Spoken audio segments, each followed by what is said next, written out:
Sorry, they gave me this Should- new laptop and I don't know where anything is. It looks like it's recording. Okay, thank you. Yes, it is. Thank you. Okay, so back to that. Commission members, have you all had a chance to review the minutes of the September 30th meeting? Yes. Yes. Okay. I have. Can I So get a moved. motion to approve? Are there any amendments, any changes? Okay, hearing none, can I get a motion to approve? Yes, I'll move motion that to in. approve. So moved. Second? Second, Diane. Well, I'll second if I didn't. Okay, I got Kim as the motion and Diana as Thank the second. All those in favor, please say aye. Aye. Aye. Any Aye. opposed? Any abstentions? Doug Gillette here. One abstention. I wasn't at the meeting. Okay. Before we get into our other business, Doug, I just want to thank you for all the years of service to this commission and wish you well in your retirement and let you know that you will be missed. Thank you. Greatly missed. Yeah. Working you. with the folks on the commission over the year has been one of the true pleasures of my career. I'm sure it's one of the things when I look back that will be a highlight. Thank you. I just want to say you're always humbling and you're always welcoming to anybody. And regardless of the situation, you've always presented yourself make people comfortable, which is really, really important, especially when you're coming from a legal perspective. People are usually afraid to speak up, but Doug, your persona is just, is welcoming. So I appreciate that. Thank you. Okay, so moving on. Plymouth is first up. Yay. Yay! Yay. So excited. Excited to be back as usual. Anyway, June 30th results look fairly good for us. We still have a few adjustments to make, a couple of receivables to book for grants. I'm sure there'll be a couple more adjusting entries from the auditors. Can I stop you for a second? Yep. If other members, other attendees would please put themselves on mute so that we can hear the speaker better. Thank you. Okay, go ahead. Good. You want me to start over again? Okay, so June 30th right now is looking fairly good for us from the projected surplus for the general fund of about $975,000. Do have some adjustments to book to that, a couple of receivables for grants. I'm sure we'll have a couple more adjusting entries through the end of the audit process, which we're coming up on. Obviously, we had a good year with snow last year. We're hoping for another one this year, that it doesn't snow again this year. But overall, we ended up in a good position for us this year. We had, in our police department, we came in fairly well. We had a couple of guys leave, and we didn't fill those positions right away, so we did have a little bit of surplus in our salary line for the police department. Our assistant chief retired in December of last year, and we did not fill that position until recently for a new captain's position, so that left us with surplus there. We obviously, in our budget last year, you can see within our, I think it's within our Board of Finance line item, we have a surplus of $173,000. If you recall, we were budgeting $100,000 of restoration of fund balance for that, and there's the contingency line item, and I don't think if we used any contingency, it was very small that we used. I don't even know if we used any of our contingency in 2020. I guess I'll touch on the audit process right now while we're talking 2020. We're coming to the end working with the auditors. We are targeting to get done by December 31st, but we did file a provisional extension just in case somebody comes down with COVID, and if that happens, then we'll never make it. So I don't have anybody, besides myself and Ann on my side to back me up, and obviously if somebody on the Bloom side, they're all working remotely on the Bloom side, so anticipating there could be some delays with issuance on that side. So we're hoping not to use it. We are still targeting to be filed by December 31st. But if we have to use it, it will be, COVID-related delays. Okay, thank you. Commissioners, do any of you have questions for Plymouth? You might have to unmute yourselves. Yep. Nice job, Anne Marie. This is Diane. I don't have any other questions. Okay. So going into the. I do. Sorry. Oh, But I okay. was muted. Forgive me. Board of Ed, do you have any savings on the Board of Ed side that is attributing to your surplus? Oh, yes, you do. Plus of 150, and that was then requested that get transferred to their Board of Ed sinking fund, which that was approved. So Okay. you'll see the in and the out. So we don't really get a whole advantage of that because they do request, most of the time they request, what they can of their to the Board of Ed sinking fund. So you're talking about the 2% that they're allowed to keep? Yes. Okay. Yes. Yeah. And they do typically on an annual basis. I mean, we're coming up on, they've had some significant expenditures related to roof repairs on some of the schools. We had some crumbling sidewalks at our high school, which is only 10 years old, but the sidewalks were crumbling that they had to do a repair on those in the last couple of years. So they did a huge repair, which they didn't have to use the sinking fund for one of our additional schools over the summer. They were able to take some of the savings because of the closure of the schools, and they were able to cover that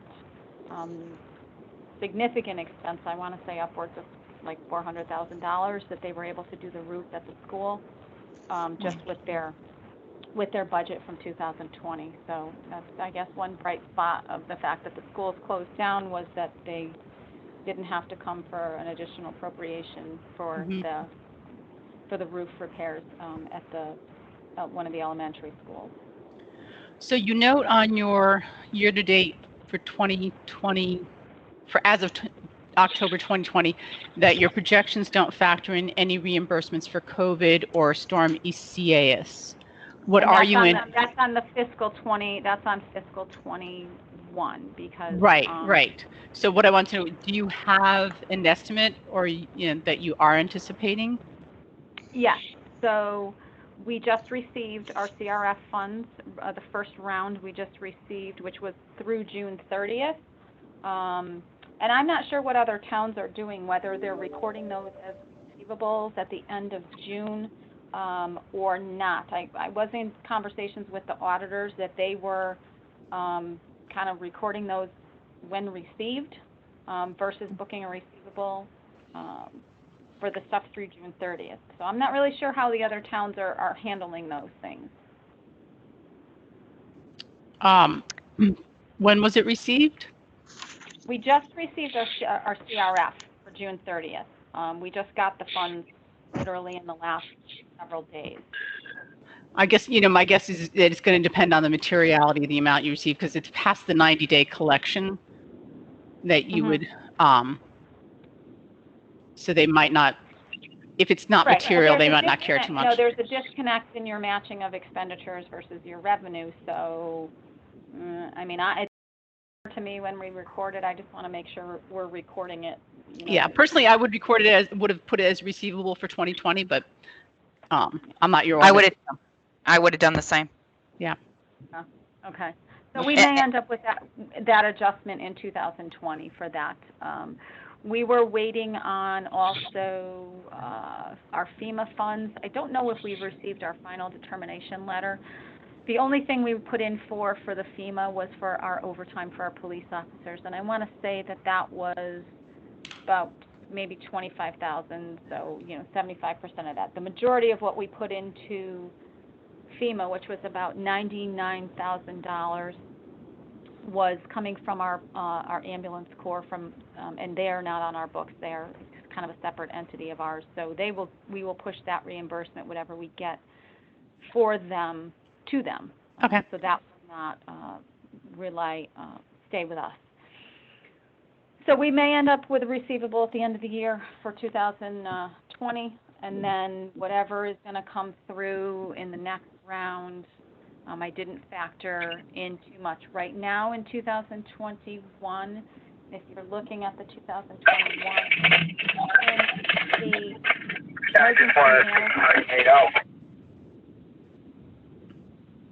in the emergency management line item is where I have the COVID and whatever the heck it's called. I can't pronounce Okay. If you are not the speaker, please put yourself on mute. If you're not from Plymouth or a member of the commission, please put yourself on mute.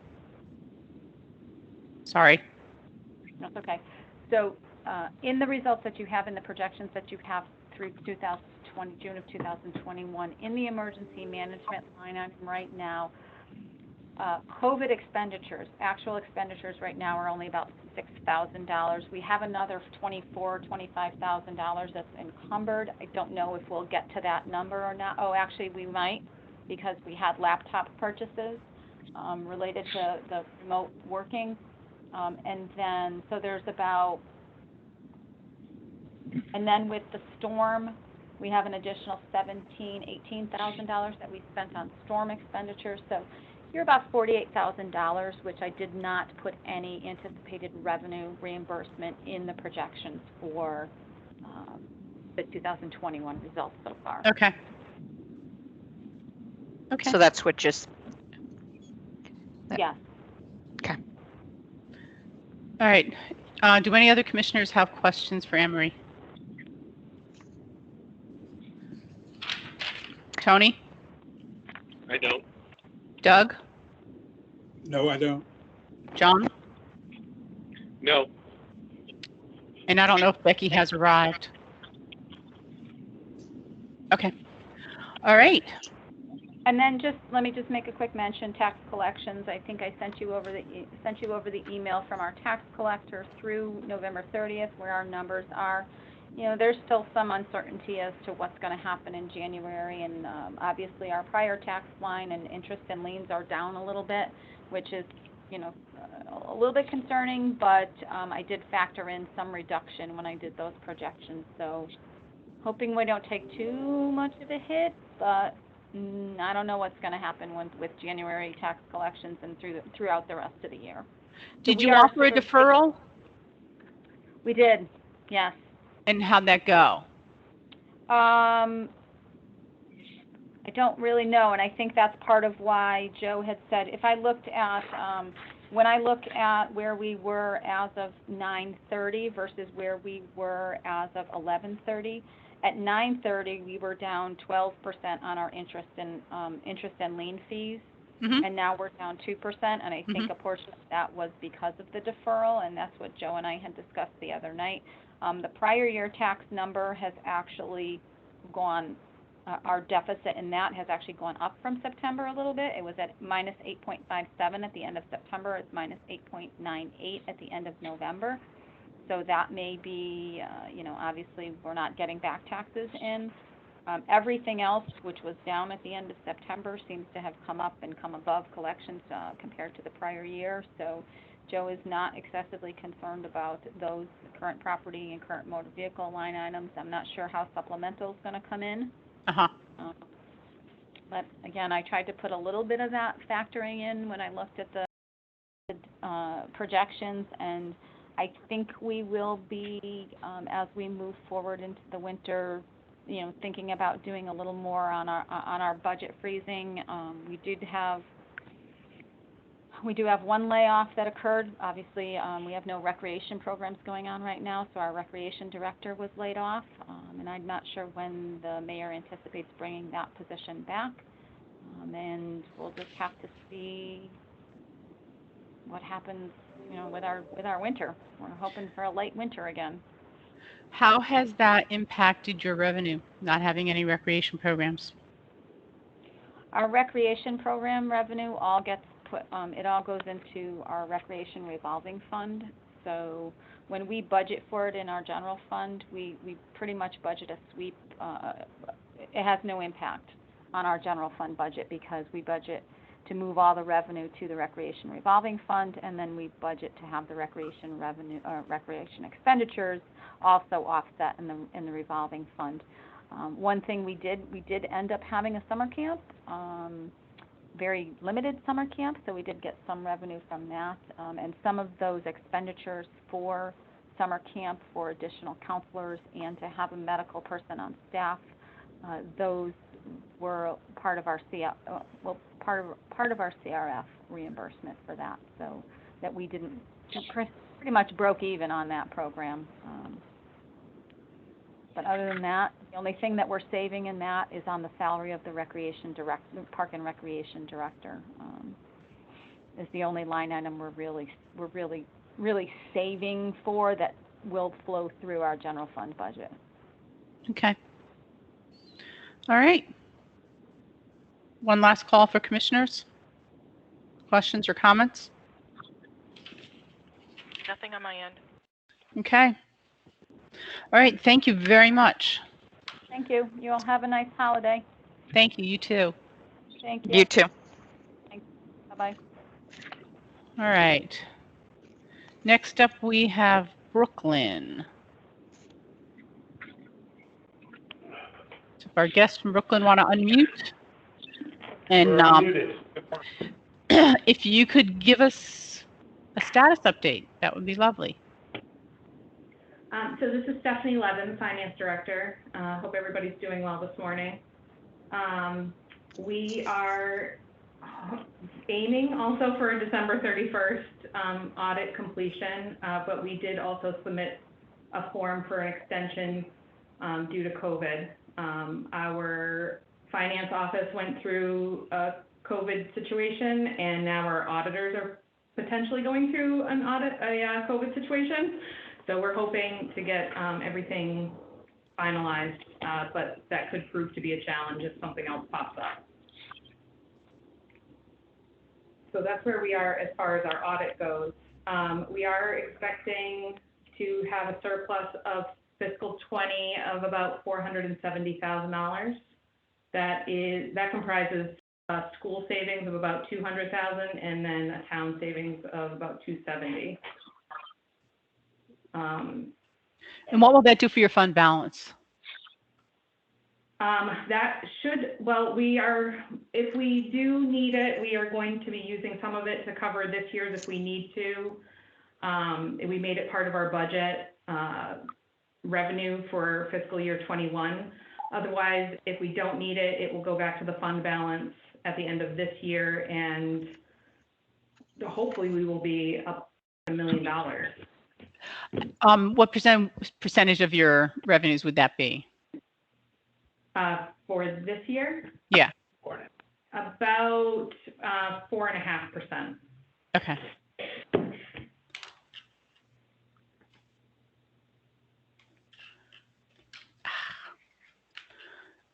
Commissioners, anybody have questions? I have a question. Go ahead, Tony. On I'm sorry, this is on revenues for 1920.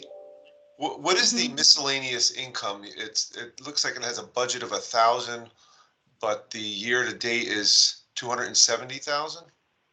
Yeah. So during the fiscal year 19 audit, when that was being finished up, they discovered that there was a duplicate check that was never voided. And it had been included as almost like a double expense. And so that was, per our auditor's suggestion, that was voided and then recorded as income, because that check was never going to be cashed. Right. Is that essentially a correction of an error then? Yes. Okay. What happened? A $270,000 check that should have been voided. That's significant that it wasn't. I agree with you. I wasn't in Brooklyn at that time, so I'm not really sure how that happened. I think there was a journal entry done at some point, and then a check was printed, and then it was for the wrong amount, and then the wrong amount check was never actually voided, and a new check was cut. It was just discovered at the very beginning of my time in Brooklyn. So I guess my question would be, what steps have you put in place to make sure that something like that doesn't happen again?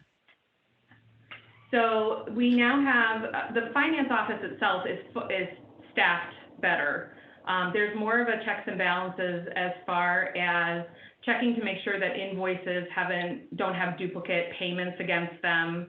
Can I ask you a question? Your software is not capable of assisting with that?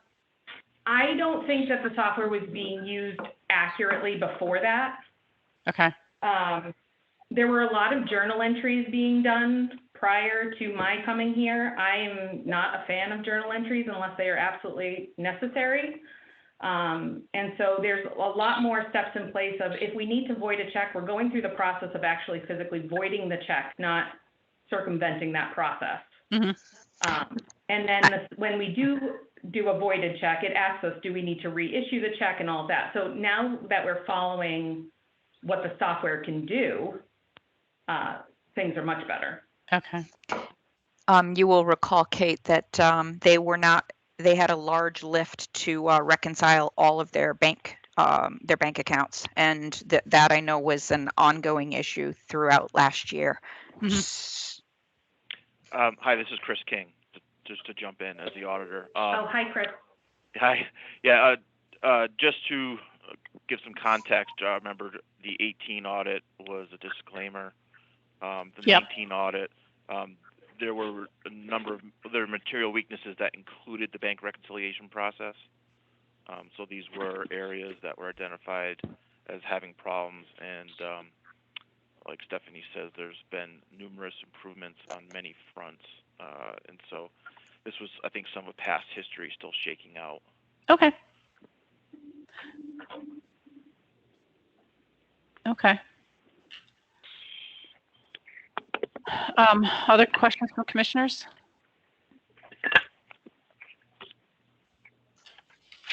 Diane, anything?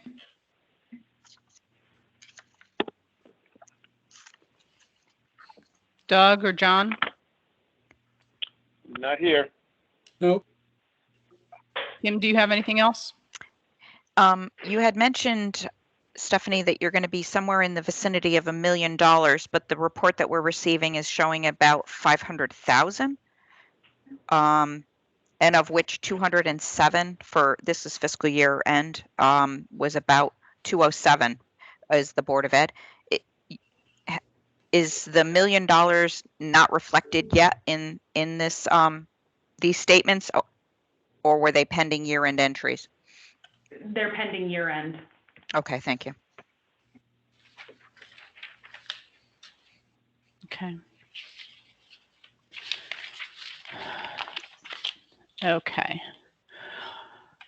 Let me just look at, how are your tax collections going? They're actually doing okay. We collect quarterly, and we have not really seen too much of a downturn. We are collecting back taxes as well. So we haven't really noticed too much of a negative impact due to COVID. Okay. I want to go back to our $270,000 check again.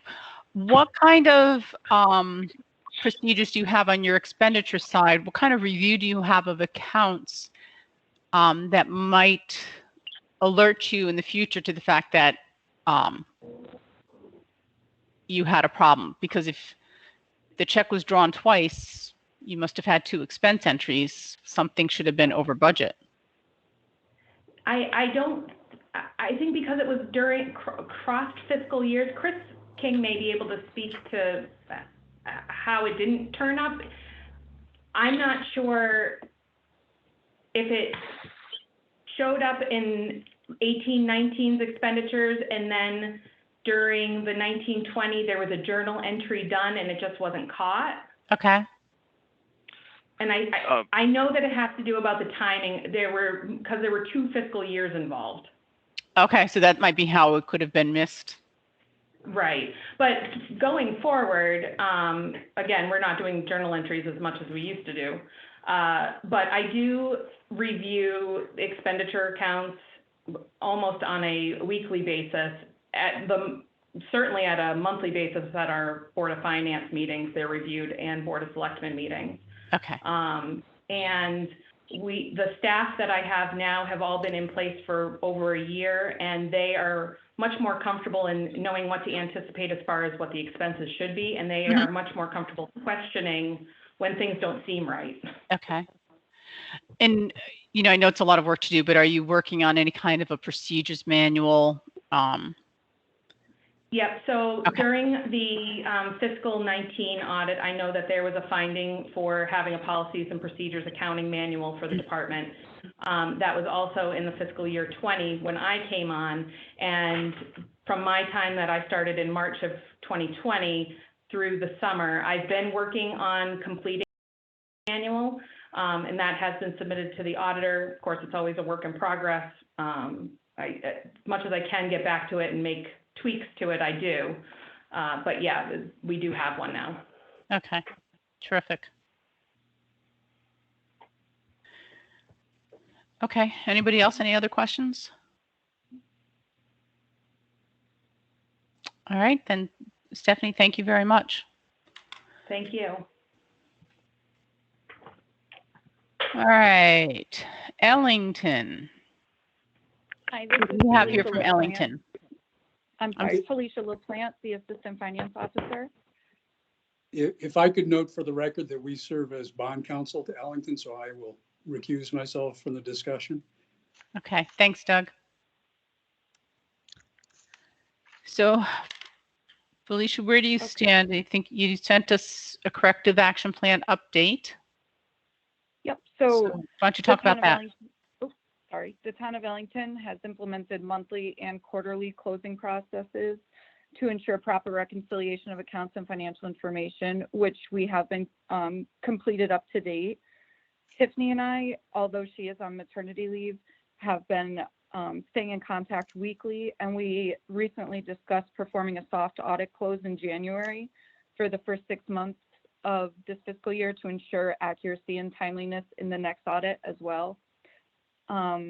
We are currently implementing the new accounting software with a go live date of July 1, 2021, and the Ellington Public Schools have already converted to the same Tyler product. Their go live date was July 1st, 2020. The town significantly reduced the number of audit entries. The audit entries required to prepare the 20 financial statements were reduced to the Board of Ed funds, which we had discussed at the last meeting. And Tiffany and I have scheduled a meeting with the Board of Ed finance team upon her return to implement new processes to eliminate the entries for the Board of Ed funds for the 21 audit. At the last meeting, the town of Ellington guaranteed to have the 20 audit completed prior to October 31st, 2020. And we are proud to say that we did accomplish that on October 30th. As of June 30th, 2020, the town had an unrestricted net position of $12,980,984. Our long-term debt decreased by $1,750,000. And in the fiscal year 20, our revenue came in $895,000 higher than budgeted, which was mainly due to police special duty and ambulance fee program. Our 20 expenditures came in $2.8 million less than budgeted, which was mainly due to $1.1 million from the Board of Education, as well as $400,000 in removing funding to the capital reserve and contingency fund. Our health insurance came in $254,000 less than we had anticipated, and our roads came under around $185,000 due mainly to the winter months. The town has also moved forward with closing out the Crystal Lake Windermere Renovation Fund through state reimbursement and final bonding, which will be reflected in the 21 financial statements. I also included the tax and revenue collection through October 31st, which you will see that the town of Ellington's collection rate is within 0.1% of the collection rate in October of last year. The Board of Selectmen, Board of Finance, and department heads are given monthly financials. The boards, department heads, and finance team have been working diligently to monitor the finances of the town. And given the current economic climate, we have been focused to keep our expenditures down where the revenue is down, for example, recreation, which we have been successful with.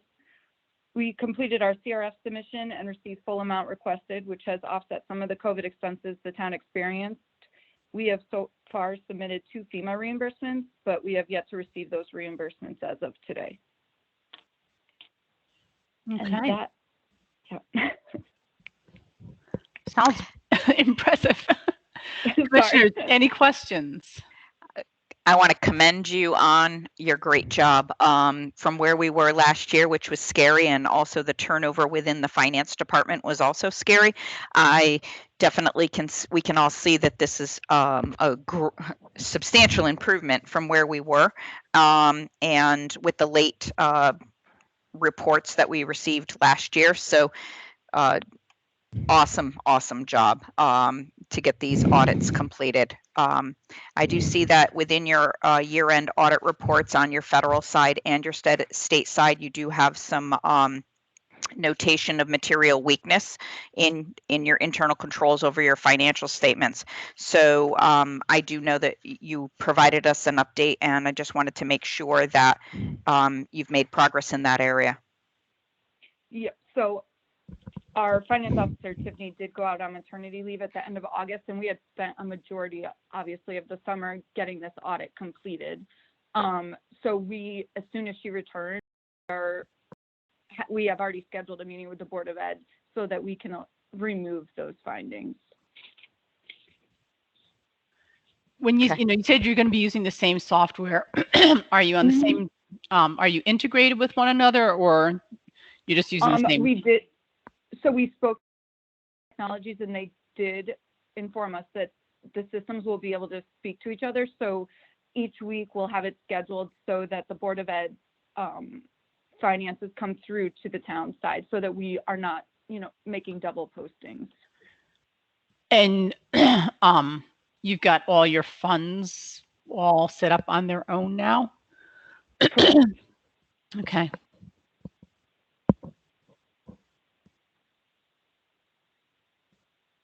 And Tyler is aware of the fact that that is one of our, that is very important to the town. Yeah. Okay. And you have the support of the administration in getting the training necessary to utilize your new software? That is correct. And we've actually already scheduled that for starting in February through June, so that the entire finance team will be ready to go July 1. That's terrific. What was your, I think I closed out you had said something about taxes before. Did you give any deferment on the taxes? They did, the Board of Selectmen approved a program, and we did see, up until when I was looking at the September collection rate, it was a little concerning, but as soon as October ended and that deferment program had come to a close, we saw an influx of tax collections, and now our percent is right where we would expect it to be. Okay, that's good. That's good. Yeah. Do any other commissioners have questions for Ellington? No, it seems like they've done a pretty good job. Yeah, you really have. I think you guys have worked hard. Thank you. Yes, and I just want to say too how much I appreciate Tiffany. It's nice to have a good finance team and all be working together in the same direction. Yeah, it is. Okay. If there are no further questions for Ellington, let's move on to Derby. Thank you. Have a good day. Good morning. And again, I have to note What? for the record that we're bond counsel to the city. Okay. And who have we got here from Derby? Good morning. It's Keith McLiberty, Mayor Zekin, John Accavallo, and Barry Bernardi. John Accavallo is the auditor. Barry Bernardi is the FA. I'm the interim finance director, and the mayor is the mayor. Yep. Okay. All right. First of all, good morning, and thank you for having us. These calls actually we enjoy them because it gives us something to shoot for in progress, right? So these deadlines actually help us move forward. So I first want to thank you for having us. We're continuing with our forward movement. We gave you an update on the findings, 19-1 versus 19-8, and I'm happy to report Most of them are in progress. Some have already been executed and completed. The biggest one that we're still working on from prior years is the Board of Ed. They are migrating to Infinity Visions right now. So the major issue we have with the grant account for them, that will be on a double entry accounting software effective next month, but it will be retroactive to July 1 of 20. So that was the biggest issue we had, where there was a lack of accounting for grant money that went to the Board of Ed. So I'm glad to see that's going to be resolved. And the Board of Ed has been, Dr. Conway has been very supportive of any corrective action that's needed in that area. We continue to move forward with compensated absences. Those have all been reconciled, and they will start to be posted to effective January 1. That will give us a better handle on our attendance and our exposure and liability. The biggest thing we're happy to say is we're going to have a surplus for the end of June 30th, 20. We keep in mind we had funded in the budget a $1.5 million fund balance replenishment line item. We're able to satisfy that. We expect an anticipated surplus between $600,000 and $700,000, not including a $380,000 surplus from the Board of Ed. That surplus is up for a lively discussion that will take place between the city and the Board of Ed as to what will roll into the reserve fund that they're allowed to have. We had a mutual understanding because our special ed expenses tend to be higher than normal. We have a high transition population. So we have agreed in the past that a portion of their surplus will always go into the special reserve fund for special ed expenses only. So we have to have the discussion of what part of the 380 will carry over. But the surplus we estimate satisfies the $1.5 million fund balance replenishment. We expect to end with $600,000 and $700,000, not including any portion of the 380 that is a surplus from the Board of Ed from 1920.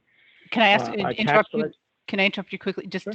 When you say you budgeted for the $1.5 million replenishment, is the surplus you're talking about on top of what you budgeted, or yes, is that what? Okay, thank you. Yes, ma'am. I'm sorry, I have like a delay, so if I don't mean to cut you off if I'm speaking, but yes, that's in addition.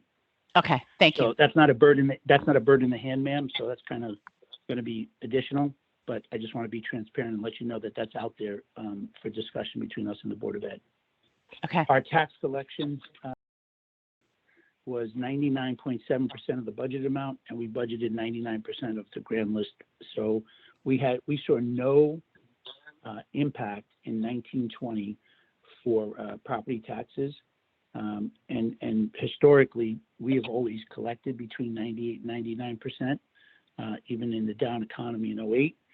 So we had no income revenue issues in 1920, and on the expense side, we had some savings as a result of COVID. Board of Ed was did not, they had some savings in utilities, so that's part of the 380. But other than that, we ended on positive footing. But our biggest success is fulfilling the commitment we had to replenish the fund balance over that 3-year period. So we're going to put $1.5 million back into the fund balance as of June 30th, 20. Okay. When you said you collect 98 to 99% on the taxes, are you talking of the levy or of the budget? Well, when we budget 98%. Okay. Of taxes, and then we tend to collect 98 to 99 of that 98. Got it. Thank you. And sometimes, to be candid, you get a little nervous when you start saying, hey, why are you budgeting 98% of taxes? But historically, we've always collected it. So it's as much as I get nervous about percent, budgeting that higher percent, we hit the bogey every year. So it's not an unrealistic figure to use when we budget. Now, Who knows what tomorrow brings? Now, that leads into this year, and the world's upside down, right? So this year we did give a 3-month deferral, but our property taxes year to date is at 57%, and we're normally around 52 right now. So we can't explain that other than everyone's paying their taxes and they're paying them on time. So we're not concerned about revenue in the 2021 budget right at this point, and this does not include the January collection.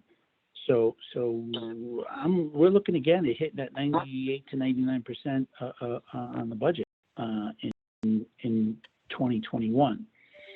Our COVID expenses have been very minimal. We're at about $38,000 worth of COVID expenses. We have not received the CRF reimbursement yet, but most of ours is going to come from FEMA reimbursement, which, as you know, we're still waiting on that.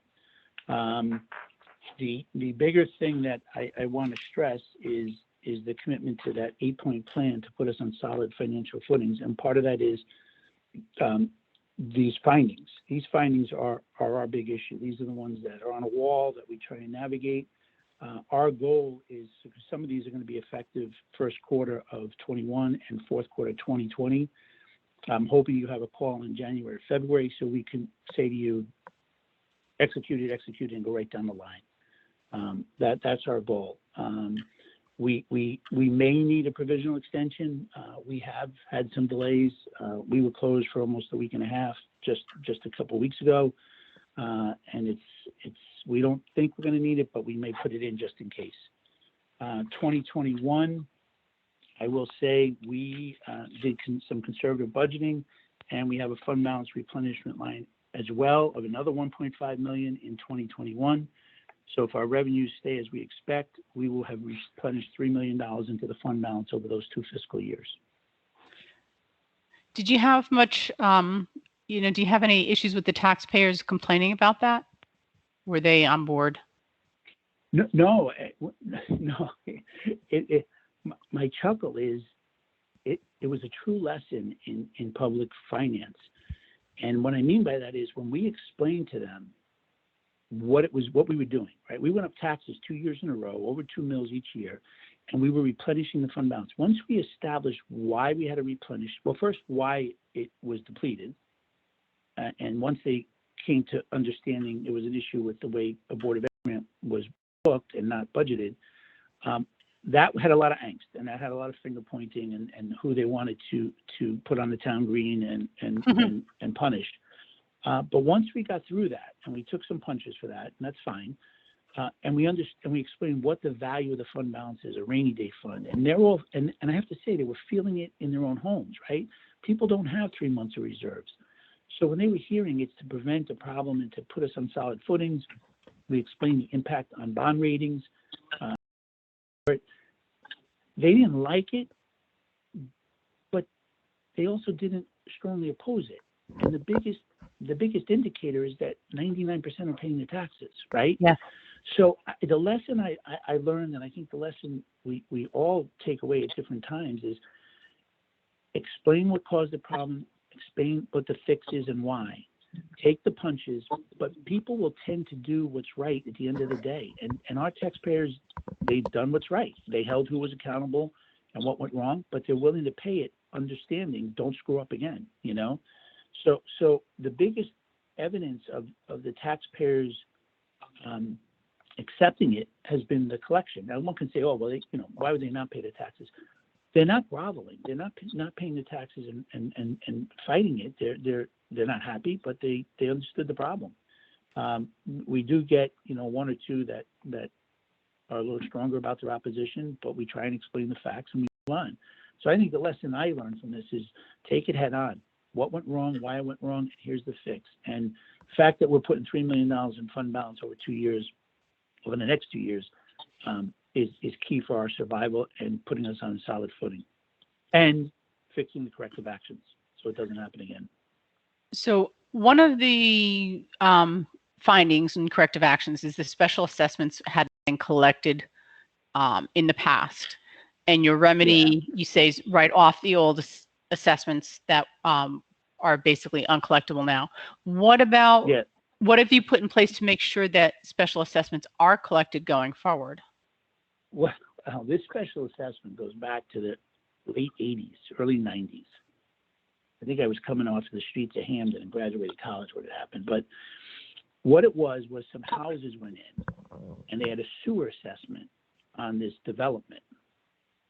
And they never collected it. So it's really a sewer tax. This special assessment was a sewer assessment for a development that went in the early 90s. And you don't And have those going my- forward?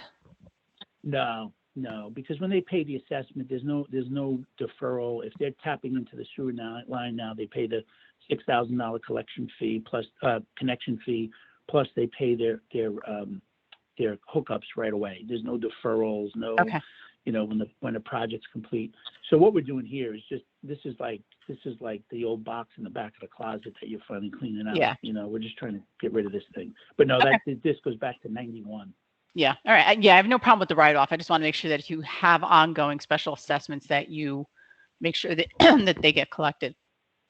Oh yeah, they're before the COs are given. There's no more this give me a hamburger today and I'll pay you Tuesday. Okay. Right. Any commissioners have questions for Derby? I do. Go ahead. Keith, as you mentioned, I agree with you. The audit findings are definitely alarming because it's still showing that you have addressed maybe 3 of them or completed 3, and then we have about 15 that are still in process. And a lot of these, I would call it, your back office infrastructure and internal controls. Do you have the proper staffing in finance to get these fixed? You mentioned that they're all in process, but I guess I'm fearful, and I guess that you probably are as well, that these are all going to repeat into the new year and into fiscal 20 and in that audit. Well, if you remember, we were transparent that, remember, we got the audit for 19 late. Very so late. Did concede, right, but so in fairness, we Yep. conceded that they may appear again in 20, Yep. but they will have further progress. So for complete transparency, there should be no surprise that some of these may appear in 20 just Okay. because we really didn't start to address them into 20. So Got it. let me share what in process means. And this was kind of, trying to put terms to something that is fair. So like the first one, double entry accounting for all funds. I say in process in that the only one we have remaining is the pension fund to put in double entry, but the other 3 key ones are in. So I didn't want to say Okay. half executed or so that's one. Bank recs I say in process is because they are being formally prepared for the general fund checking accounts. When I say in process, that's because the bank recs for the WPCA are the ones we haven't done yet. So of all the general fund bank recs, I would say like 80%, 85% are done, but I have a few that aren't yet. So the in process term, like Board of Ed accounts payable, 19.5, okay? That Yep. is in process because the auditor is working with the Board of Ed right now on the June 30th, 20 Yep. AP. Yep. So I put in process because they're still resolving that, ma'am, and I know there's some issues. There's some issues with a couple special ed bills. So that's gonna in a matter of 2 weeks, that's gonna be executed, and it may be executed that the Board of Ed still had aged AP that they tried to hit prior year, or it will be nothing. So that's another in process. The net amount for amounts recorded, it's in process because we are correcting some of the 1920s to record them as gross, and those are going to be some adjusting journal entries. Okay. The encumbrance system, I say in process because we've started the encumbrance system. We've utilized the encumbrance system in the 2021 budget for public works, for some of the city accounts, for library, but we haven't done all of the departments. So I say it's in process because we are not fully utilizing the encumbrance, but we're using it a whole lot more than we did ever before. Okay. And I say in process because that's also a learning curve. I'll give you an example. We educated everyone how to do the encumbrances, go in, enter the encumbrance, creates a PO, and then when you order, well, like magically, we saw 12 POs coming out of one department. We're like, what are you doing? And they said, well, we encumber, then we do another PO every time. No, so we had to delete those. So I put in process for that because the work in progress on the encumbrance system. I can't say it's fully executed yet, but it is being used. So encumbrance is being used. Compensated absence, I put in process, but as I started my comment, that's been fully reconciled between payroll and the departments. We have a spreadsheet that has it up to date. That's been reconciled with personnel. Those are now going to be posted to the system and the timesheets. But that's in process because we just finished the reconciliation last week or last month. It was November. Revenue is not properly recorded. I say it's in process because we are going to do some adjusting journal entries for the revenues from 1920 in the first half that were just put in miscellaneous revenue. We have journal entries to post them to the right line with the auditor. So that's in process because we're still doing those entries, but that'll be cleaned up. And then accounts receivable, we have recorded those as separate batches. So I say it's in process because when the auditor comes in, he's going to review those receivables. And I don't want to say it's complete and then have him find a few that weren't properly recorded. So I put in process for that. Understand. So I know the word in process looks kind of like, what are you're just kicking a can. There is status in there. I just didn't want to put words like, for the encumbrance, if I said, executed, it really isn't fully utilized. So I don't want to get into words where someone says, hey, McLiberty, you said it executed, but you have a few departments that don't have it. So I put in process. Okay.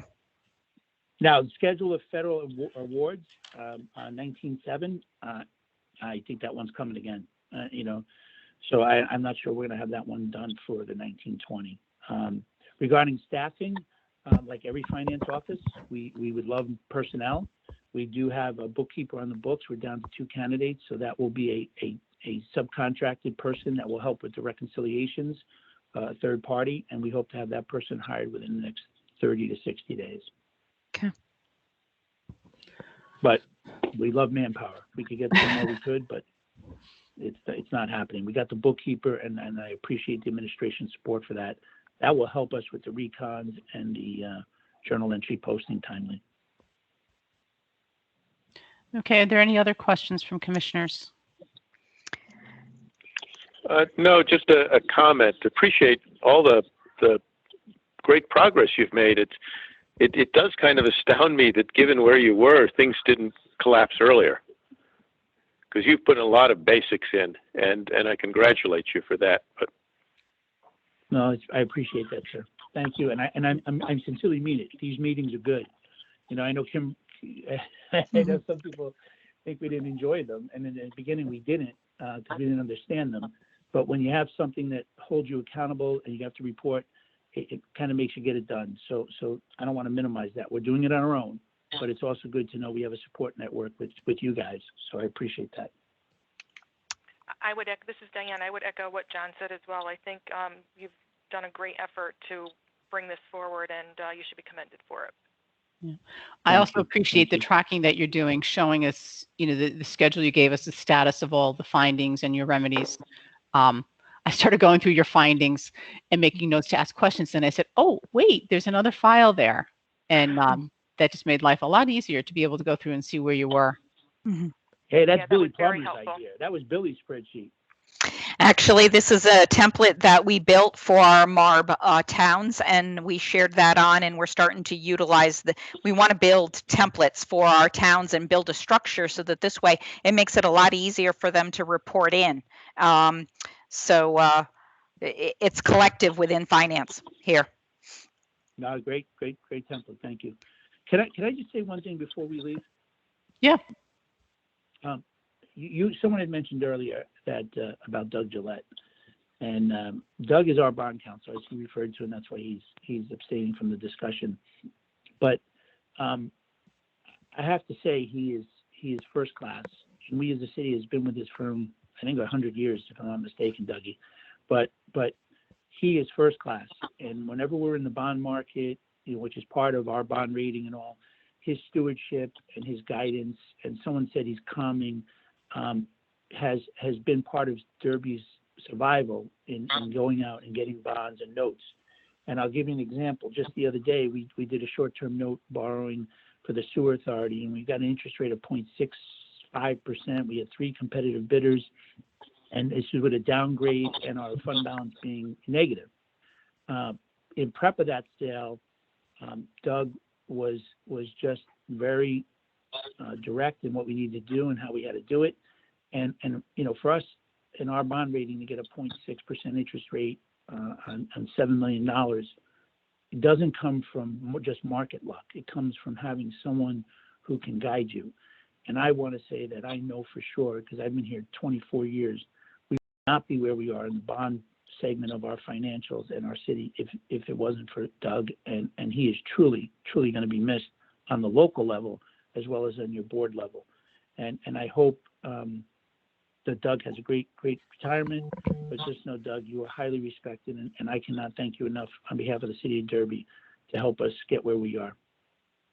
Well, Keith, thank you very much for the kind words. I have to say it's always been a pleasure working with you over the years, and with the rest of the team, it's been a great effort and a great source of pleasure for me. So thank you. I appreciate the and a couple kind grades. words. We gave you a couple grades.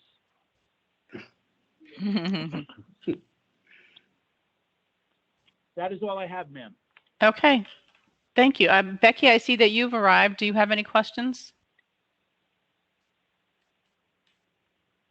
Okay. Sorry. No, I do not have any questions. Thanks. That was very clear.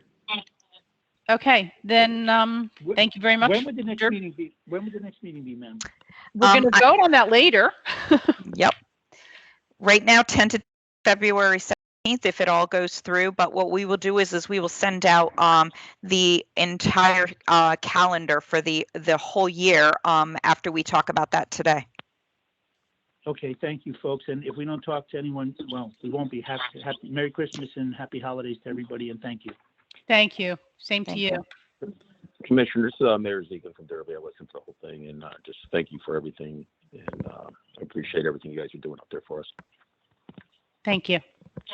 Thank you, Mayor. Okay, Hamden, you sent us a PowerPoint presentation. Who do we have here from Hamden? Hi, you have the Finance Director, Curtis Eatman. I believe you also have the Deputy Finance Director, Mr. Enrique Galarza, also Rick. I think you also have Larry Banabi, Finance Advisor, Dave Panico, Bond Counsel, and I believe you should have David Capoletti, the Auditor. Wow. We come with a motley crew. And the Mayor. You left the Mayor out to last. Okay, so who's going to take us through the your PowerPoint presentation? That's the Mayor. The best is for last. Okay. See that save there? Good afternoon, good morning, everyone. How is everybody doing today? Hanging in. About the same as everybody, right? Yeah. So thank you for having us again, and for this opportunity to update you on and the committee on Hamden's progress since our first meeting in September. I hope that you're all well and weathering these challenging times that we're all navigating, both personally and as state and local government leaders. I can tell you this: the phrase "unprecedented times" I've used a lot in the past, and I don't think I'll use it quite as loosely anymore, because a year like 2020 tells you what unprecedented times really look like. But I'm very pleased to report that our financial position as a town saw improvement from the last time that we met, and we're going to talk about that a little bit today. And I want to also acknowledge that certainly the town still has challenges that remain to be solved, and that our position, while having some demonstrable improvement and positive trends, there's also things that we need to keep an eye on and work on and continue working on moving forward as we work to strengthen the town's finances and to create a more stability and sustainability for the years moving ahead. So as we discussed at the last meeting at some length, our financial challenges are decades in the making, and they won't be fixed overnight. But we are putting the building blocks in place that are going to help us to reduce expenses, in particularly the big ticket items in the budget: medical insurance, pension, debt, education, and just those four categories alone make up 76% of Hamden's budget. So making systematic changes in those areas result in big dollar savings as opposed to small cuts that may have more of an optics savings or an optics feeling for people that you're cutting something out of a budget, but it's not going to save the real dollars that you need to save. Some specifics, we've negotiated cost saving measures in our medical insurance accounts, moving all of our unions over to high deductible HSA plans. The last of which individuals that are going to go over to the HSA finally were a group of about 44 police staff that moved over at the beginning of this fiscal year. So now everyone is in that program, and that program now, after everyone's been on it, took some time because there was different years contracts were negotiated and went into effect. But now that they're on it, we're seeing over the fiscal 20 and fiscal 21 specific savings from the conversion to HSA. And we saw about $1 million in savings in the fiscal 20 budget in medical, and we're seeing early projections after the first quarter that show $1 million plus for fiscal 21 in the medical accounts. Hamden reached and fully funded its actually required contribution in fiscal 21, and it's both embarrassing and with some pride that I tell you this is the first time in the town's history that we've actually done that. So after some stabilization of our pension trust fund, which a decade ago was literally on the brink of collapse, we were down to 9% funded in the pension, and it was about to go pay as you go, which would have been calamitous because the projections on pay as you go would have had us paying $60 million a year within the next decade. Obviously unsustainable. So through a combination of administrative enacted changes that we could do individually, my former boss, Mayor Jackson, put some of these things into effect. We further negotiated COLA reductions with all service side and boards of education staff members and added additional employee contributions. We issued a POB for about a third of our pension liability. We've had a really good, sound, diverse investment management plan that's been doing very well, even in the challenging times that we've seen up and down over the years. Obviously, the higher financial contributions has made it more steady. We've put more in the pension in the last 5 years than the full 10 years, the full decade previous to that. And most recently, through a careful review of our actual expenses out, we realized that we had overpaid a good number of employees, well over 100, for many years. And that those overpayments in COLA not only were additional expenses and additional long-term liability in the plan, but they compounded every year on top of it. So it was a double whammy, if you will. So we had the Seal Company do a thorough review of this, down to literally the penny per employee, and then our pension board, which the finance director and I chair it. We acted to right-size those pension payments for those retirees, and that created a long-term liability reduction of about $9 million and reduces our annual ARC payments to the tune of $750,000 a year, starting next fiscal year and every year thereafter. We've been on what I would call a debt diet, and that term is kind of loosely used, so I'm not that fond of it, but I don't have a better one. If anybody around the virtual table has one, I'm all ears. But we've reduced our borrowing to only our highest priority projects, and the vast majority of which we focused on things where we can leverage additional grant funds to address our most essential needs and to reduce our direct costs as much as we can. And we've been doing this for about 3 years now, and we've also been working to reprioritize our capital projects and capital needs. So reallocating some existing project funds on things that weren't the top essential items to updated priorities, lessening new money that would be needed, both on the Board of Ed and the town side. And the board's portion of this was actually approved by our legislative council on Monday night, along with a deauthorization of a far larger and higher cost like new school renovation project, which was previously considered and previously approved. So that'll reduce again future debt service expenses, and also offer some additional capital capacity for the years ahead. Our board conducted an extensive study that's worked and has worked to implement it that would reduce their overall expenses annually so that there's a little bit of consistency in their annual needs. Now, being fully transparent with it, COVID has thrown that out the window in the short term, but in the long term, the plan includes closing 2 elementary schools, which will have significant cost savings, and it'll also create the opportunity for us as a town to potentially sell one of those assets to generate $9 million, which is on the table right now from an interested party that would help us to restore our fund balance.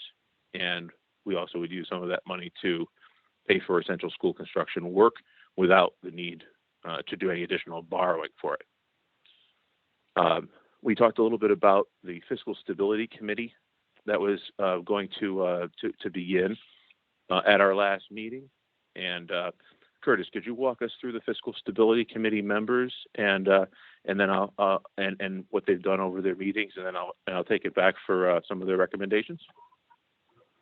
Sure, Mayor. The Fiscal Stability is a committee that has met and was formed by council to look at the overall finances of the town, to both talk about both the long-term and short-term. It is made of several council members, 3 council members, including the 3 members from the administration.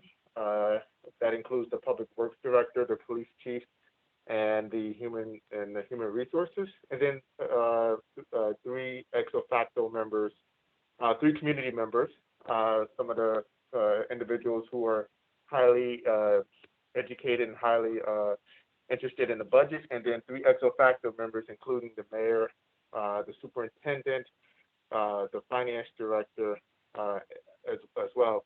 And some of the recommendations that they have recommended were recommendations to address the short-term, sort of the short-term financial challenges, and then they will be looking to address the long-term challenges. Some of those recommendations were to look at unpaid property taxes by looking at implementing and recommending that the council take on looking at a lien sale. Some of them are looking at making recommendations to streamline, clarify processes for the sale of town properties, and then creating an effective process for collecting unpaid motor vehicle tax. So some short-term recommendations that can infuse some cash into the fiscal year 2021 budget, and the one-time budget, one-time cash opportunities for the town, but understand that these are not things that will be able to fix the structural challenges or the structural budget challenges, which we are in the process of doing, but things to help get the town on par. Also implemented a strict hiring freeze and continue to implement that, and then also possibly looking, if need be, some severe expenditure reductions that they're also making to the council. So those are some of the recommendations that came from out of the Fiscal Stability Committee. You do, the commissioners as well as the staff for this body also have the Fiscal Stability report, part of the submission that Finance submitted to the committee. If there are any further questions, we can talk about it more, but it is there for your reading and viewing pleasure. And a total about 7 recommendations, but those are the top 3. Reading and reading pleasure. That's one because I agree that that's also my reading pleasure. It also proves to show that we all need to find some more enjoyable hobbies. If we could go from there real quickly, just to put on a couple of specifics on those recommendations. The tax lien sales, as opposed to doing a wholesale tax lien program, which I would obviously be selling for a percentage on the dollar, a small percentage on the dollar. We're working on a more targeted tax lien program, and we have the Camden Economic Development Corporation, which is a private incorporated entity, whose director is our former economic development director. And by former, it's only by 1 week. A week ago, Monday, he retired after 20 years of service as our economic development director. And I mention that specifically because we have had his retirement. We have had the retirement of our building official, and we have planned retirement of our planning and zoning, our head town planner.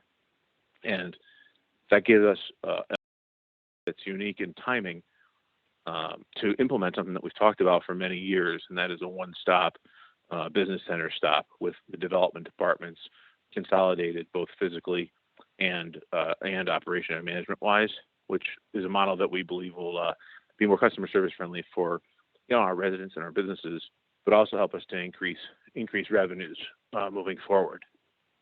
So that's a lot before actually going into the presentation. But if we can go through the presentation and hit some of the gaps after that long preamble.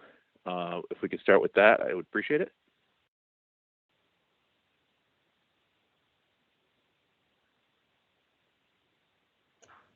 Oh, go ahead, Kate. Sorry, I was muted. Sorry. Yeah, go ahead. It was a long preamble, so if you could not be repetitive, I would appreciate that. I will do my best. I was afraid for 1 second that I had said all of that and that I was hung up. We've all been there before. I've been there for a full 5 minutes once. Yep. Goodness gracious. Okay, so going through the presentation, you obviously know who's here. A recap of the 1920 closeout is, I think, an important thing for us to cover. And the unaudited budget closeout is probably the biggest improvement in our financial conditions from the last time that we can directly report. So at our September meeting, we had a projected 1920 deficit ranging from 4 to 6 million. And as of December 9th, the town is projecting a fiscal 20 a deficit in the range of 2 to 3 million. So through the closeout process, some work with our Board of Education, through some reclassification of expenses to the appropriate grants, and some miscellaneous adjustments and closeouts of encumbrances in the year, we've gotten that down pretty significantly, which, given our short fund balance position, creates less ground for us to have to make up with the program that's already been implemented, which we talked about in September, which was the amongst all the other things that are being worked on, the bond restructure and refinance that was done to help to restore fund balance and really to strengthen to a position within a 2-year period that'll put us at a stronger fund balance position than we've been in, I think, 13 years. We've been working really closely with the Board of Ed, and that relationship has been very fruitful to us. I think it's been the most complementary relationship that we've seen in a very long time, both from our elected members and our administrative and finance members, and that's been quite helpful. So again, starting that fiscal 20 closeout, they're unaudited, so we're hoping that when the audit closes out, we'll be this tight, hopefully even a little bit tighter as we continue to work on this. This is a daily activity. Are you expecting to be on time with your? Oh, I see. You're on track to be completed on time. Yes, ma'am. Okay. And if we are in that range or less, our fund balance being at a negative 2.5, give or take, we will be able to address that deficit with the bond premium that was received from the restructure, and then the additional restructure money that was, as you know, budgeted but does not have to be paid because of the restructure can fall to fund balance to not only restore and cover the deficit, but to actually have end 12 months later with a larger fund balance that we had at the beginning of this past fiscal year. Into the 21 adopted budget, after the first quarter, there's a highlight of some of the items that we're seeing after the first quarter. Now, it's early to do really accurate trends, but some of the positives from my perspective and finance team feel differently, or if you want to add anything. The adopted budget's taxes, which were approved in fiscal 21 for a lower collection rate than we traditionally see in Hamden. Hamden has seen 99+% collection rates, and our collection rate was budgeted for fiscal 20 at, I believe, 99.2. This fiscal 21 budget, not knowing what COVID was going to do to taxes with the 3-month program and just the way that it's treated individuals and many businesses, as you know, we were concerned about that, and it was budgeted at a 98% collection rate instead. And thankfully, we are actually seeing consistent taxes as we saw last year, even with these challenges. And property taxes are regressive and terrible, but they're the only tool that we have. And Hamden gets about 83%, I believe, of our revenue from property taxes. So that's something that usually is something that we complain about. But in a situation like this year, where a lot of the optional and service-related revenues are coming in slower, it actually puts us in a stronger position because people are paying their property taxes. A little bit slow on the, but not dramatic. On the expense side, as mentioned, medical is trending positive, and mentioned that a second time, knowing that I'm not trying to be repetitive, but just because it's one of it is our second largest line in the town's operating budget outside of the Board of Education. And it's trending positive, $1 million+ to the positive. We have some challenges on the revenue side, and those are listed on the following slide. But we're working to address those both on reduction of further expenses through medical, through very strict hiring limitations, really only essential positions. We are bargaining concessions with new labor council that is working with our unions, and I'm confident that we're going to get several packages of concessions because our unions actually are pretty understanding of the position that the town's in and the commitment that the town's made to fixing a lot of these issues that could directly impact our employees, either through lack of having a job or not being able to properly fund their pensions. So they're at the table with skin in the game and willing, and obviously through careful budget expense management. And you have a host of reports that were sent up to you from Munis runs and analysis that I think will give you a pretty clear picture of what the year looks like, and also comparison. If you compare fiscal 20 and the problems that were in fiscal 20 to fiscal 21 and the different areas where in the fiscal 21 budget, you'll see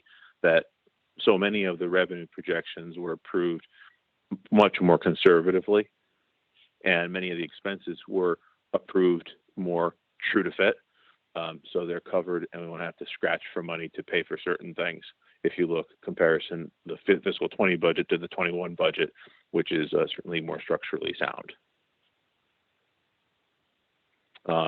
Sliding forward in the slides, the exploring the sale of Church Street School. That's one of the 2 schools that the Board of Education has voted to close as facilities.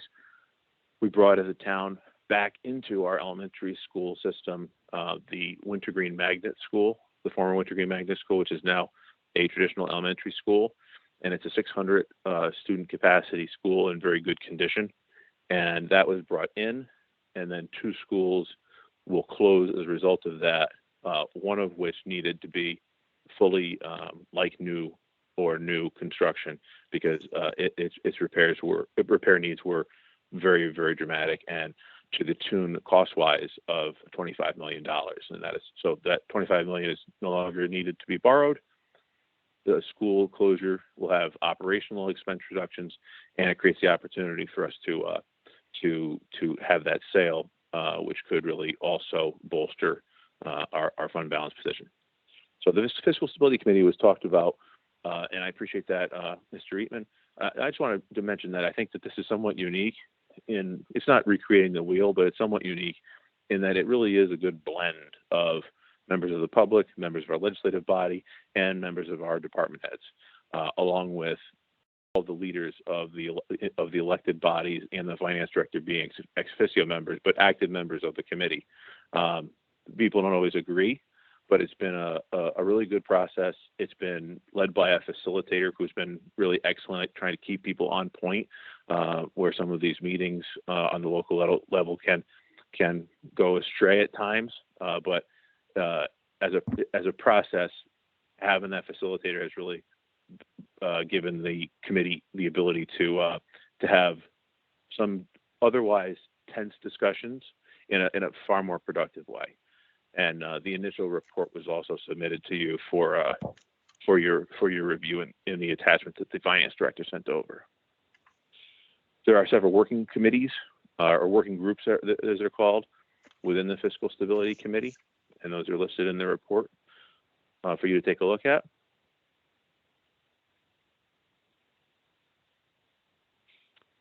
And to not be repetitive, I'll stop there and ask if you have any questions, thoughts, or recommendations for any of us on the team.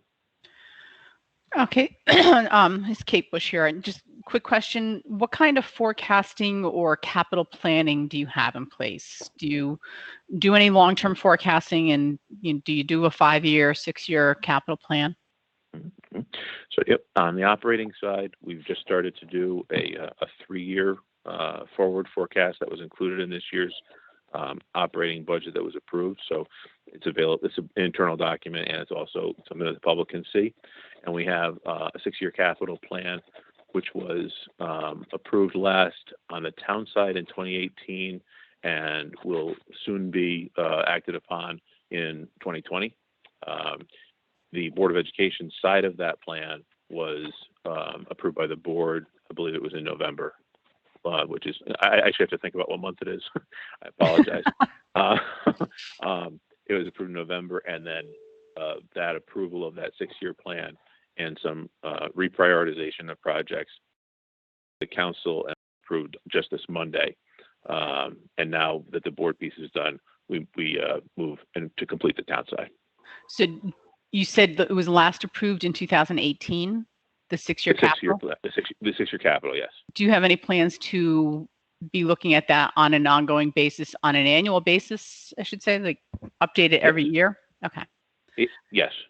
Traditionally, it is updated every year, and we submitted it to council in 19, but for a variety of reasons, both operational and political, it did not happen in 2019, but the waters are in a different shape in 2020, and I have every confidence that we'll be moving forward that way. And traditionally, we look at it every year. Okay. Questions from commission members? This is Diane. Can I go back to some of the pension issues that were highlighted during before we went through the whole presentation? Absolutely.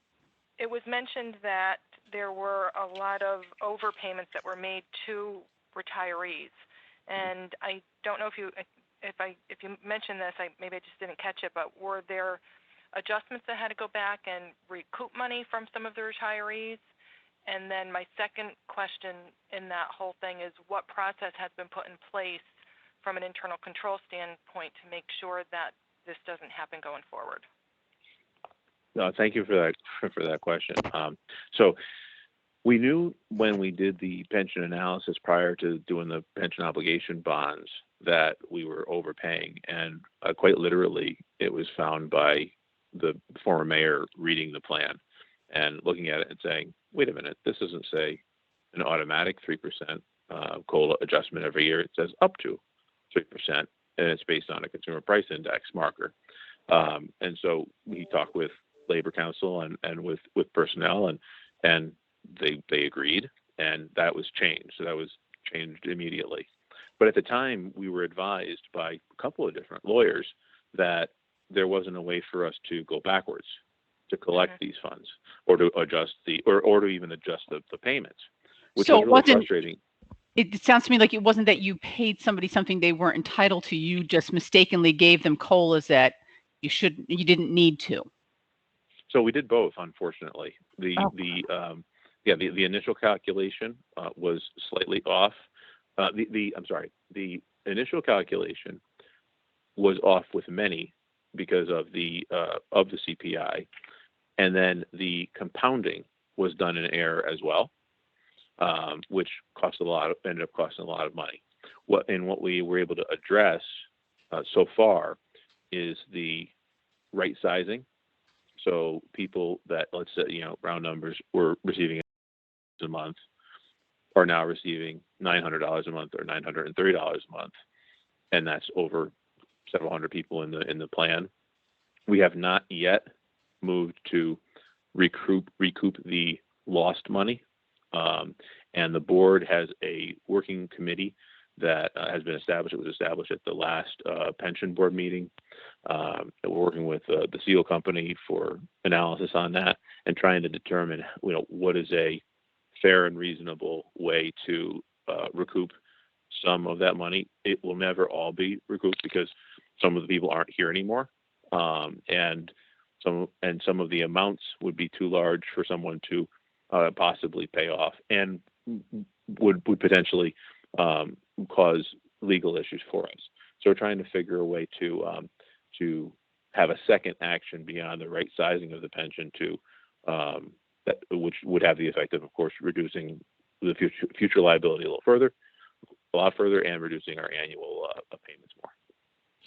This is Becky Seelman. Have you considered conducting an audit of the pension calculations to ensure that there are no other instances where benefits have been incorrectly determined or paid? So we actually changed our pension audit firm, and thankfully our town auditor was able to step in and pick that up, because if the town auditor wasn't able to do that, we would have had a real problem with the timing of getting our pension audited and reported in the proper timeframes and time deadlines. We have been talking about doing a further, more extensive audit of the overall payments, but we want to make sure we get through this second step with our actuaries and that are on right now, and then next step, I guess third step, we've done one, we're working on two, and then that would be three. Yeah, I was referring specifically to auditing the, if you will, the administration infrastructure for the pension plan to check on the calculation of benefits, just that specific function, to make sure that benefits are being calculated correctly in conformance with the terms of the pension plan document. So we have not engaged someone to do that, but I want you to know that I'm very much in favor of doing that. Given the history that we have, I think that having some outside professionals do that instead of it being done as an internal administrative function, given the pretty minimalized staffing that we have in our personnel office, that's the direction that I would like to head in.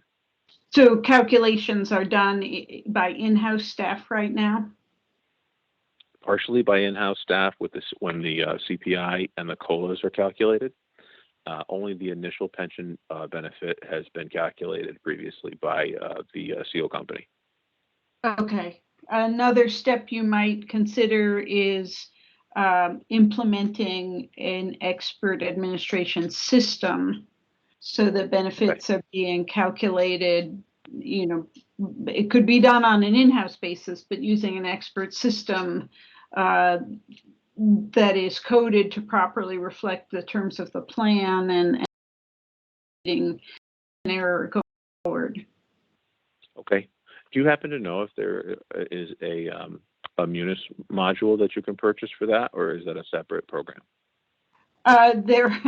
So there are firms, including my own, that provide these services. You could check with the city of Stamford, which underwent an RFP process last year, who might be able to tell you about firms other than my own that provide this service, but it is a well-known thing that you can buy. Yeah, Okay, great. Yeah, we use an outside firm to do the pension calculations now. We used to do them in-house, and boy, I think even for we haven't done a COLA. We don't have a built-in COLA, and we haven't provided a COLA in years, but it's a lot to expect of people who are not professionals in the field to do, because there are so many factors in it. I really do recommend having it all done by an outside firm. Point taken, and the number of challenges that we've been able to uncover so far, just put the exclamation point on the end of that. Yeah. Other questions from commissioners? Kim? Yes. Some of my questions are, I believe that we had noticed in the past that you did not have formal audit findings, but we did get an audit report that was more of a management letter report, of which I'm wondering if we could please get some updates on those. I'm going to call them findings. Okay, Curtis or Rick, could you please just address the forward motion that's happened on a couple of those fronts? Certainly. So I'll start, and then Mr. Galarza can add anything that I might have missed or that he feels relevant. The Fiscal Stability Committee has been engaged with the letter that we've had, and I've presented and defended the fact that the Finance Department needs 2 additional staffers to provide support work in addressing some of the findings of our last, I believe it was 2018 management letter, 2018 audit letter. And the Fiscal Stability Committee is looking they made a recommendation for us to add those 2 folks, which should be given to the council and which will be taken up in a budget amendment, which should be within the next 2 to 3 weeks, if everything holds steady. On the other front, we've kept on some of our former staff that have retired, such as our former payroll manager, to help with and assist with providing an additional set of eyes to help address the lack of diversity or diversification and addressing some of the challenges that you have, or and not having a lot of cross contamination of work, and making sure that we have the same person not do checks or verify. Those are the beginning steps that we've taken, and there are some other things that we're probably going to be looking to do in the near future, hopefully, to help address these weaknesses. Mr. Galarza, is there anything I need to that I missed, or you might say anything? Yeah, I think we're addressing the audit findings were not material. So I think we're addressing them in this audit, and we're comfortable enough that we don't believe we're going to have anything material as far as findings go in the audit for the closeout for 1920. Could Rick or Curtis please, I believe Bill Plummer had sent you our template that we use for audit findings, and could you please update that and submit that to myself and Bill so we have it on record? Yes, we'll do. Yes, we can. We'll do. Thank you so much. That would be helpful.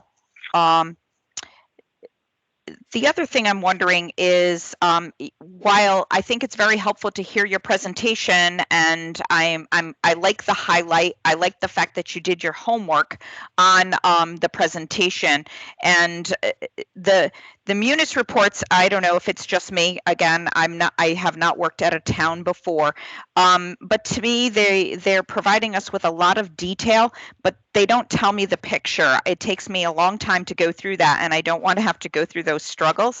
I would much rather, looking at your presentation is one thing, but I really do want to see a higher level. The document that you did provide to the Fiscal Stability Committee looks a little bit more of a better format for me to be able to look at.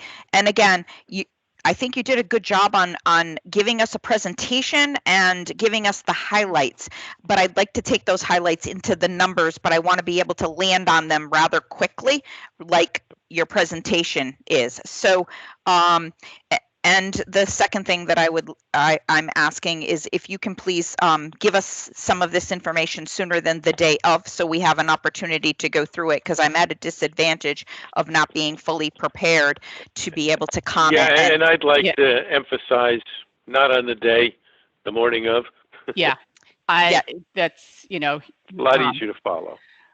Thank you. Yeah, so it's a tremendous Absolutely. disadvantage. Apologies for that. Yeah, we need to have it in advance because that just was getting it the morning of. It's way too late. Everybody else was able to get it to us several days in advance. Noted, and with apologies, that won't be a problem. I appreciate the work that went into the PowerPoint, but maybe a little less time on the PowerPoint would get us the information we really need faster. And I understand what you're saying about the financials. We've had some inquiries about that from some of our public that's been participating more recently. Some of those government geeks. For me, that Munis report is something that I'm so used to that if I look at anything else, that's foreign to me. But putting it into a more digestible and kind of category-based analysis from year to year is something that we can easily do. That's exactly what I'm referring to, and go a level up from the detail. But it's just a snapshot of a 1 year. If we were able to do a comparison, I think it would be better. But if you have struggles with that in running Munis, we do have somebody on our team who is familiar with Munis, and probably some of the folks that are on here.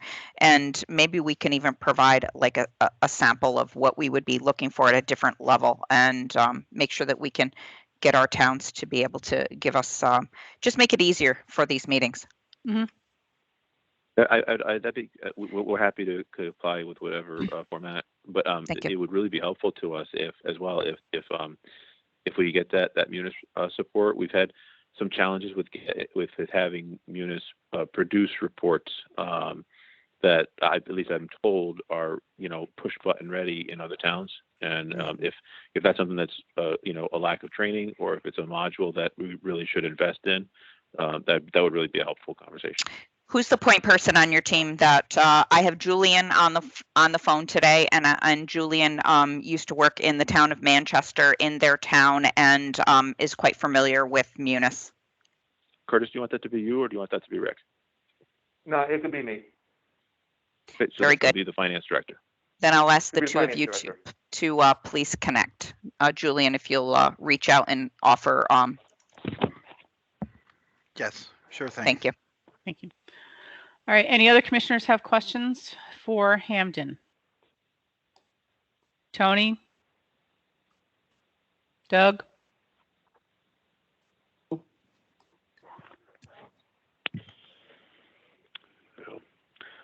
I expect this is going to be a long haul. I'll make that comment.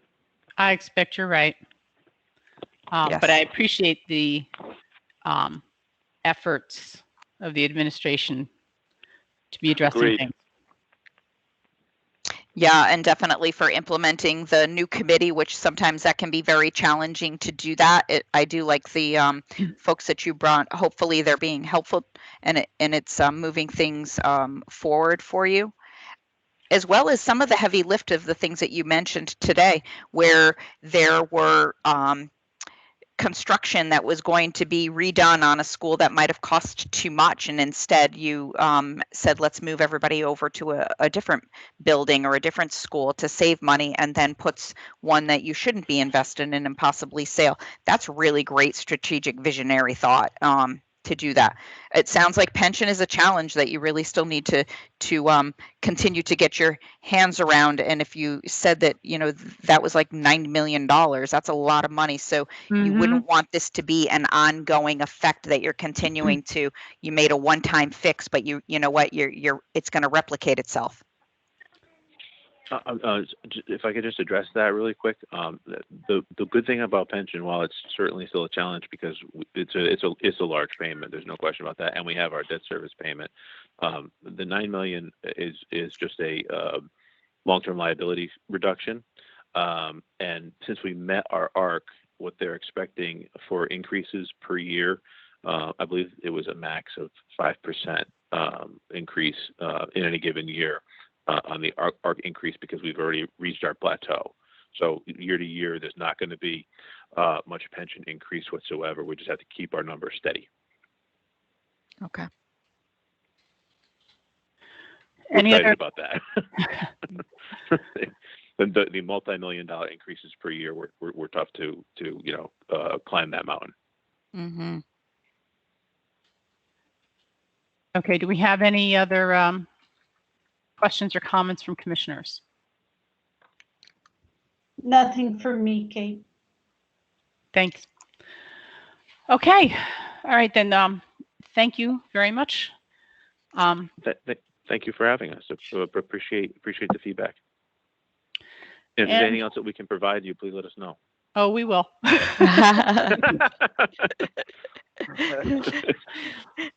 All right. Last order of business for us is our calendar for 2021. Yep. Sorry, I'm just moving through your pile. Yes. Does anybody have any issues with the dates at this time? All right, then can we have an motion to approve the proposed calendar? I'll So move it, moved. Diane. I'll second. Okay, so that sounds like Becky moving it and Diane seconding. All those in favor? Aye. Aye. Aye. Opposed? Okay, motion carries. Is there any other business to come before us? I do believe there's one item. John? Okay. John? Skylar? Excuse me, Yes. me? Yes? Is there Oh. anything you'd like to bring forward today? Oh, would well, you I was like just to wait going till to the say next meeting? that I'm another O'Neill appointee and have been retired for a while, and I think it's time when I can appropriately do it to be replaced. Okay. All right, I go back to Linda Savitsky, Jack Miller, and before days. Damn, that's Yes. that's a long time ago. Yeah, I mean, right in there with Doug Gillette. Well, Lisa, I suppose the good thing is we don't have any El Grasso appointees still here.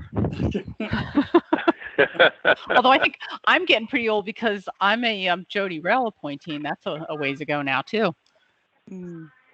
All right, so Kim, what is our process?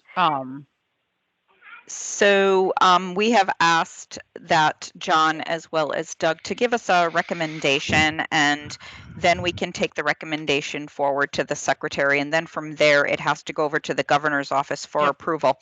So we're going to have an immediate vacancy because Doug is retiring as of the end of this year. I had asked John if he would please stay on for a little bit longer and, maybe provide us with, a future date of retirement or departure. And at that time, we would, knowing that it is to come, that we would then ask, we would then move forward with the process for the two membership positions. But then at least this way, we might be able to, because last time when we brought Tony on, it took us a year to get the governor's office to get through the approval, and that's not during a pandemic. So it was a long time for us to get Tony through the process. So, I'm thinking I like the concept of the variety of our private sector members. Yeah. That we have people who are working in the field that, a bond counsel, an auditor. Yeah. If we can keep that, it's really helpful. So I agree. In mind. Yeah, I agree. When I look at this commission compared to the MARB, and those are appointee positions. I find that this is a far better working group to help municipalities and maybe get them back on track versus getting to that end. And we've seen success with other towns, and we see Plymouth moving forward in the right direction, as well as others. So I agree with you entirely, Kate, that we should continue with this model. Yeah, I think the one problem you're going to find with auditors is there aren't a whole lot who do municipalities, and that might raise conflicts. Yeah, But I did make one suggestion of one who's just in auditor in national quality control and would not have any local Okay. conflict. So that's good. Okay. That's good. Okay. And Kim and I have spoken, and I spoke with Bill as well, and I'll follow up with you. Thank you. Okay. All right. Okay, so then if there's nothing else, a motion to adjourn would be in order. So moved. So moved. Second. Second. All those in favor? Aye. Aye. Aye. Thank you all, and happy holidays. Happy Whatever holidays. holiday you celebrate, enjoy it. Stay Can you safe. But believe we don't got through? travel and don't have large groups at your home of people who don't normally live with you, because, Wear your masks. wear your mask. Very good. Right. Okay. Thank you all Thank you for all. your hard Take work. care. And Thank you, Doug, everybody. I'm Have a sad good that this holiday. is your last meeting. Well, thank you. Been fun. It has. Take care. All right. Bye-bye. All right. Bye. Bye. Bye.